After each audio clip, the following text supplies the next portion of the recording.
మీకు తెలుసా మీ స్లీప్ వల్ల కూడా వెయిట్ గెయిన్ అవుతారని? ఎస్. సో చాలా మందికి తెలియని విషయం ఏంటి అంటే కనుక సరైన స్లీప్ లేకపోతే వెయిట్ లాస్ జర్నీలో చాలా స్ట్రగుల్స్ ఫేస్ చేస్తాం. ఇది మాత్రం ఒక one of the best habit అని చెప్పొచ్చు అండ్ చాలా ఇంపార్టెంట్ పిల్లర్ కూడా. మీరు వెయిట్ లాస్ అవ్వాలి అంటే కనుక ఎవ్రీడే కూడా ఖచ్చితంగా స్లీప్ అనేది క్వాలిటీగా ఉండాలి అండ్ దానితో పాటుగా స్లీప్ అనేది ఎవ్రీడే కూడా స్కెడ్యూల్ చేసుకోవాలి. అంటే ఎవ్రీడే ఫిక్స్డ్ టైంకి లెగవాలి అండ్ ఫిక్స్డ్ టైంకి నిద్రపోవాలి.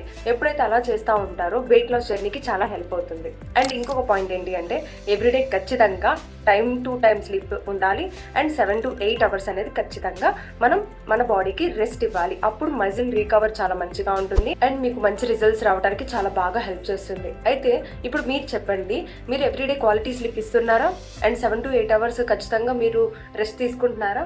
ఇప్పుడే కామెంట్ చేయండి అండ్ మీకు ఇంకా మోర్ డౌట్స్ ఉంటే కనుక DM చేయండి. ఈ టిప్స్ కోసం ఇప్పుడే ఫాలో చేయండి.